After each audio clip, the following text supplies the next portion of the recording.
হঠাৎ করে আমার বহুদিন পূর্বের কথা মনে হইল।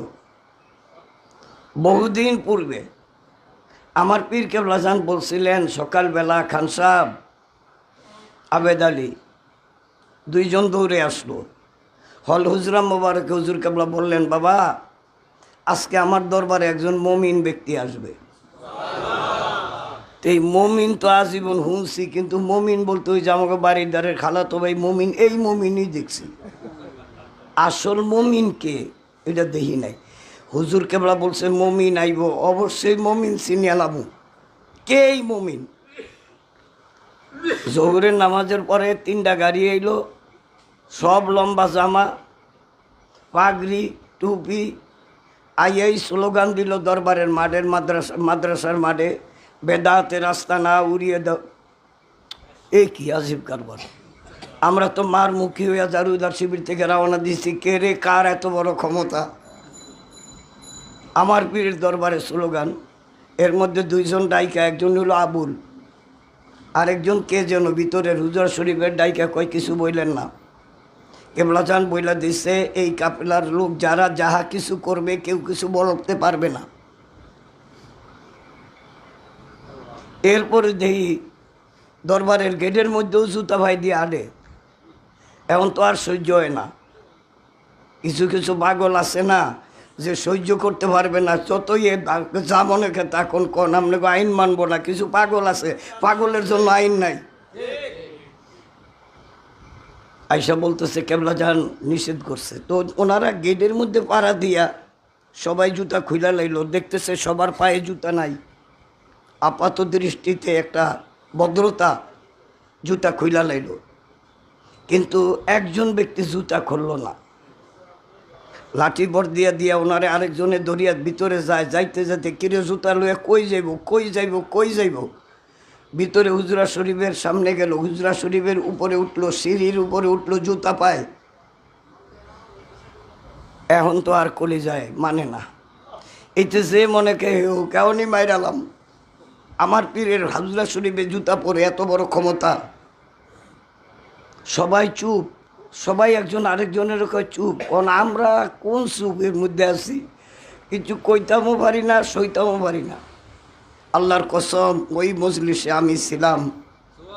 উনি হুজরা শরীফের ভিতরে ঢুকতে যাইয়াই খাট মোবারকের ভিতরে কেবলা জান বসা, নূরের পুতুলের দিকে একটা নজর দিয়ে বলতেছে, আপনি কি 18 পীর? পাশের থেকে একজন বলল, উনি হুজুর। নিজের জুতাটা নিজে খুইলা মুড়িদের হাতে দিয়ে বলতেছে, আপনি যদি 18 পীর হয়ে থাকেন তাইলে তো আর আমার এখানে প্রশ্ন করতে আসা হইতো না। তার কারণ আমি দয়াল নবীজিকে 3-3 বার জিজ্ঞাসা করছি, ইয়া রাসূলুল্লাহ, এই জমানার মুজাদ্দেদকে, এই জমানার মুরাদ ফকিরকে আপনার চেহারাটা আমাকে 3-3 বার দেখিয়ে দিছে।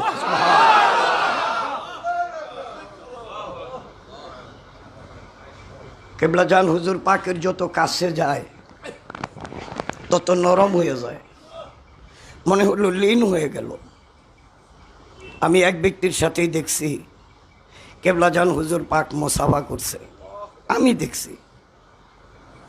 অন্য কারোর সাথে করছি কিনা সেটা তার ব্যাপার, ভাগ্যের ব্যাপার। মোসাফা করলেন, হুজুর কেবলা জান উপরে বসতে বললেন, উনি উপরে বসলেন না। উনি বললেন, আপনার সাথে বসার ক্ষমতা আমার নাই। কেবলা জান হুজুর পাক কি বললেন, উনি কি বললেন, ভিড়ের চুড়ে পুরা হুমতারি নেয়। ওনারে বিদায় দিলেন 3 তলায়, মাদ্রাসার 3 তলায় গেলেন। মাদ্রাসার 3 তলায় যাইয়া উনি দুপুরে হুজুর বললেন, ওনারে খাওয়াও, ওনার লোকের মেহমানদেরকে খাওয়াও। এই সাথে ওনার দরবারের এক লোক মনে মনে নিয়ত করলো, যদি হুজুর পীর হয়ে থাকে, খাঁটি পীর হয়, এই আইটেমের তরকারি যদি খাওয়াইতে পারে তাইলে বুঝুম খাঁটি পীর। আলেম ওলামা তো একটু খাওয়ান পাইলেই খুশি হয়। উনি খাওয়ার পরে বলতেছে, উনি যে আল্লাহর ওলি এতে সন্দেহ নাই। ওনারা আলেমদেরকে বলতেছে, উনি আল্লাহর ওলি। কেমনে বুঝলেন? আমি যা চাইছি তাই হয়েছি। বিশাল ঘটনা। সারাদিন গেল, আমার ঘরে 8 জনকে দিল ওনার সাথে সাথে থাকতে। রাত্রে 11টার দিকে এশারের নামাজের পরে উনি তো অজিফা কালাম শেষ করলেন, ওনার মাথা হাতে উনি অজিফা করলেন। এক পর্যায়ে উনি চোখ তো বন্ধ, উপরের দিকে মাথাটা দিয়া চোখ কিন্তু বন্ধ, কয় আহারে পাইলাম না। উনি মজ্জুম হালের অলি আল্লাহ ছিল, এইটা পাইল নাকি। আমরা অপেক্ষায় বয়ে রইলাম।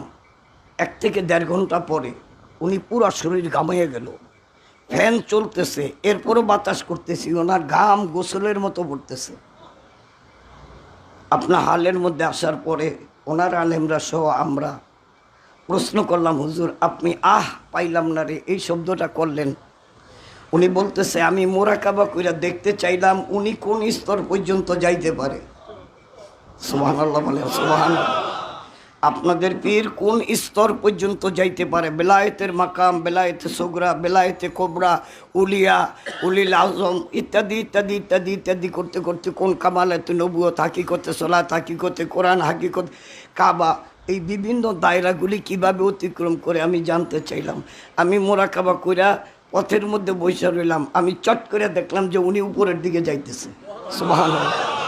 যা আমি ওনারে ধরার জন্য চেষ্টা করলাম, আমি পারলাম না।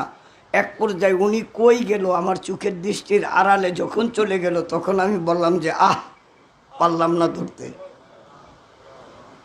কেবলাজান হুজুর পাককে পরের দিন উনি বললেন যে হুজুর, সুবহানাল্লাহ কইতেন না, যার দরবারে আয়া স্লোগান দেয় হ্যাঁ রে, কই হুজুর। কেবলাজান হুজুর বললেন, কিছু বলবেন? কয় আপনি যেখানে গেছেন আমার একটু এই মাকামে নিয়ে যাইতে পারেন? হুজুর কেবলাজান বললেন, এই মাকামে যাওয়ার জন্য 2 জন ব্যক্তি আল্লাহর পক্ষ থেকে সিলেক্টেড।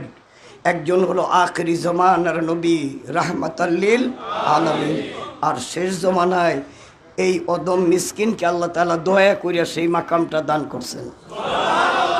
এই দুনিয়ার মানুষ কে বুঝলো আর না বুঝলো, কে মানলো আর না মানলো, আমার পীরের ক্ষমতা কি, আমার পীর কোন স্তরের অলি, এটা বুঝতে হলে কিছুদিন পরে যে ঘটনা ঘটবে, এই ঘটনার মাধ্যমে সারা পৃথিবী জানতে পারবে, ঠিক কিনা? আমাকে চালান আছে, ব্যবসা করতে কোনো চিন্তা নাই। কে কি বলল, কে কি বলল না, এটা আমাদের বুঝারও ব্যাপার না, আমাদের চিন্তারও ব্যাপার না। আমার কিবলাজান হুজুর পাক যেই স্তরের অলি আল্লাহ, ওই স্তরের অলি আল্লাহ জগতে আসে নাই আর আসবে, এটা হলো আমাদের পূর্ণ কথা।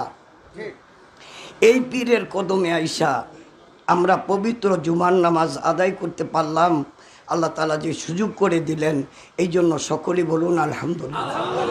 আরও জোরে বলুন আলহামদুলিল্লাহ।